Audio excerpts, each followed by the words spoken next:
सोचिए एक ऐसा संगठन जिसे दुनिया कल तक सिर्फ गोलियों, बम धमाकों और कट्टरपंथ के लिए जानती थी। एक ऐसा नाम जिसे सुनकर सिर्फ डर और अनिश्चितता का ख्याल आता था। जी हां, हम बात कर रहे हैं तालिबान की। लेकिन अगर मैं आपसे कहूं कि यही तालिबान आज अफगानिस्तान में ऐसे ऐसे विशाल मेगा प्रोजेक्ट्स पर काम कर रहा है जिनके बारे में 20 साल तक विदेशी मदद पर चलने वाली सरकारें सोच भी नहीं पाईं, क्या आप यकीन करेंगे? ये सिर्फ सड़कें या इमारतें नहीं हैं। ये वो प्रोजेक्ट्स हैं जो पानी, ऊर्जा और खरबों डॉलर के खनिजों पर कंट्रोल का असली खेल हैं। ये अफगानिस्तान के भविष्य का वो नया चैप्टर लिख रहे हैं जो इस पूरे रीजन के पावर बैलेंस को हमेशा के लिए बदल कर रख देगा।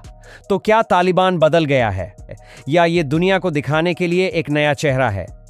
आइए आज इस वीडियो में जानते हैं तालिबान के उन सबसे बड़े मेगा प्रोजेक्ट्स के बारे में और समझते हैं कि इस बदलते अफगानिस्तान का भारत के लिए क्या मतलब है। सबसे पहले बात करते हैं उस प्रोजेक्ट की जो अफगानिस्तान की किस्मत बदल सकता है। ये है कोश तेपा कैनाल। ये कोई मामूली नहर नहीं है बल्कि एशिया की सबसे चौड़ी नहरों में से एक है। यह इतनी विशाल है कि इसे स्पेस से भी देखा जा सकता है। यह प्रोजेक्ट अमू दरिया नदी के पानी का एक बड़ा हिस्सा उत्तरी अफगानिस्तान के सूखे रेगिस्तानों की ओर मोड़ रहा है। इसका मकसद है लगभग 5.5 लाख हेक्टेयर बंजर जमीन को खेती के लायक बनाना। अगर यह प्रोजेक्ट सफल होता है तो अफगानिस्तान जो आज अनाज के लिए दूसरे देशों पर निर्भर है, वो जल्दी ही फूड प्रोडक्शन में आत्मनिर्भर बन सकता है। हजारों वर्कर्स और बड़ी बड़ी मशीनें दिन रात इस रेगिस्तान को हरे भरे खेतों में बदलने में जुटी हैं। तालिबान इस प्रोजेक्ट को लेकर इतना सीरियस है कि वो इस पर करोड़ों डॉलर खुद खर्च कर रहा है। लेकिन इस प्रोजेक्ट ने पड़ोसी देशों जैसे उज्बेकिस्तान और तुर्कमेनिस्तान की नींद उड़ा दी है, क्योंकि वो भी इसी नदी के पानी पर निर्भर हैं। तालिबान का स्टैंड साफ है, यह हमारा हक है और हम इसे लेकर रहेंगे। यह सिर्फ एक नहर नहीं बल्कि पानी को एक हथियार की तरह इस्तेमाल करके अपनी ताकत दिखाने का एक तरीका भी है। पानी के बाद किसी भी देश को चलाने के लिए सबसे जरूरी चीज है ऊर्जा, यानी एनर्जी। और इस मामले में भी तालिबान बड़े कदम उठा रहा है। यहां सबसे बड़ा नाम है TAPI पाइपलाइन का। TAPI यानी तुर्कमेनिस्तान, अफगानिस्तान, पाकिस्तान और इंडिया। ये वो गैस पाइपलाइन है जो दशकों से सिर्फ कागजों पर थी, लेकिन अब तालिबान ने अफगानिस्तान में इसके हिस्से का काम फिर से शुरू कर दिया है।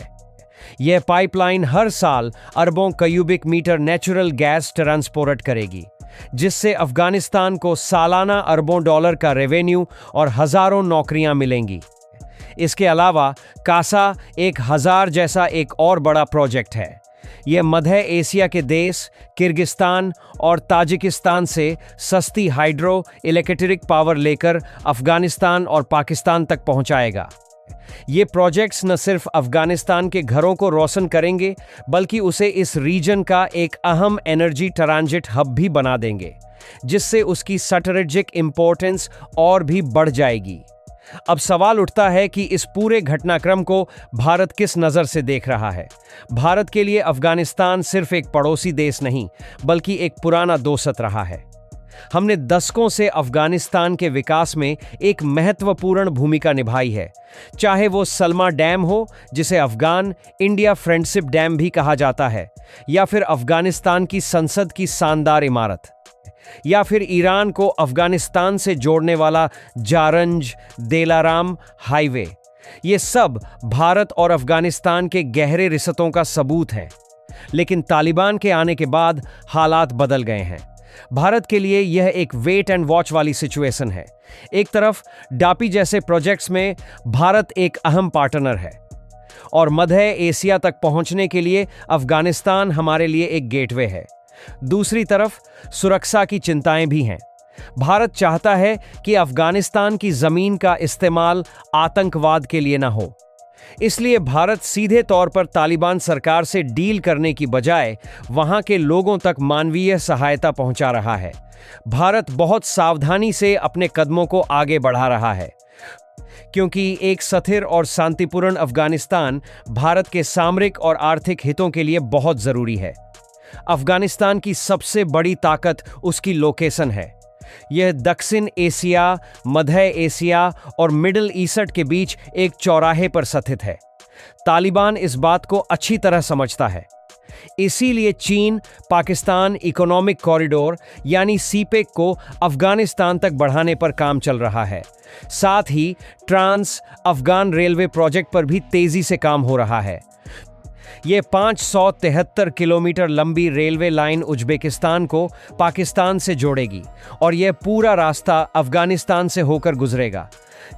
सोचिए, जिस सामान को समुंदर के रास्ते पहुंचने में 30 से 35 दिन लगते थे, वो ट्रेन से सिर्फ 4 दिन में बॉर्डर पार कर जाएगा। ये प्रोजेक्ट्स अफगानिस्तान को सिर्फ एक देश नहीं, बल्कि इस पूरे रीजन का एक बड़ा ट्रेड और ट्रांसपोर्ट हब बना देंगे। हर गुजरते ट्रक और ट्रेन से अफगानिस्तान को टैरिफ के रूप में मोटी कमाई होगी। अफगानिस्तान की असली दौलत उसकी जमीन के ऊपर नहीं, बल्कि नीचे छिपी है। रिपोर्टर्स के मुताबिक अफगानिस्तान में 1 से 3 ट्रिलियन डॉलर के मिनरल न्यूट्रिन हैं। इसमें तांबा, सोना, लोहा और सबसे कीमती लिथियम भी शामिल है, जो आज की इलेक्ट्रिक गाड़ियों और स्मार्टफोन्स की बैटरी के लिए बेहद जरूरी है। पहले की सरकारें करपसन और सुरक्षा की कमी के चलते इन खजानों को नहीं निकाल पाईं। लेकिन अब तालिबान ने चीन और दूसरे देशों की कंपनियों के साथ मिलकर इन खनिजों को निकालने के लिए अरबों डॉलर के कॉन्ट्रैक्ट रैकेट साइन किए हैं। यहां चीन सबसे बड़ा प्लेयर बनकर उभर रहा है।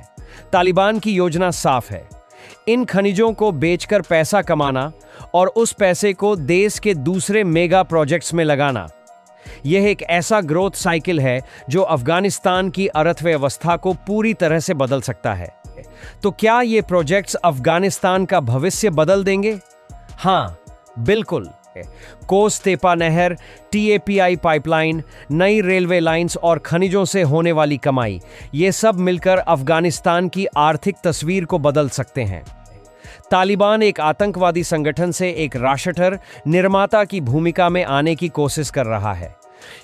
लेकिन असली सवाल यह है कि क्या सिर्फ सड़कें, डैम और पाइपलाइन बना देना ही विकास है? एक देश सिर्फ इंफ्रास्ट्रक्चर से नहीं, बल्कि अपने लोगों से बनता है। जब तक तालिबान मानवाधिकारों, खासकर महिलाओं की शिक्षा और उनके अधिकारों पर ध्यान नहीं देता, तब तक यह विकास अधूरा ही रहेगा। क्योंकि असली तरक्की तब होती है जब सड़कों के साथ साथ समाज की सोच भी आगे बढ़ती है। अब सवाल आपके लिए है, आपको क्या लगता है? क्या सिर्फ सड़कें, पाइपलाइन और रेलवे लाइन बिछाकर तालिबान दुनिया का भरोसा जीत पाएगा? क्या बिना सामाजिक सुधार के सिर्फ आर्थिक तरक्की से कोई देश सच में आगे बढ़ सकता है? क्या यह वाकई एक बदला हुआ तालिबान है या दुनिया की आंखों में धूल झोंकने की एक चालाक कोशिश है? और सबसे जरूरी सवाल, इस पूरी सिचुएशन में भारत को क्या कदम उठाना चाहिए? हमें अपनी राय नीचे कमेंट सेक्शन में लिखकर जरूर बताएं। हम आपके हर कमेंट को पढ़ते हैं और आपकी राय हमारे लिए बहुत मायने रखती है। अगर आपको यह वीडियो इन्फॉर्मेटिव लगा और आपने कुछ नया जाना, तो इस वीडियो को लाइक करना न भूलें और इसे अपने दोस्तों और परिवार के साथ शेयर करें ताकि यह जानकारी और लोगों तक भी पहुंचे। अगर आप ऐसे ही टॉपिक पर और वीडियो देखना चाहते हैं तो हमारे चैनल को सब्सक्राइब करें और उस बेल आइकॉन को भी दबा दें ताकि आप हमारा कोई भी नया वीडियो मिस न करें। देखने के लिए बहुत बहुत शुक्रिया। मिलते हैं अगले एक और जानदार वीडियो के साथ।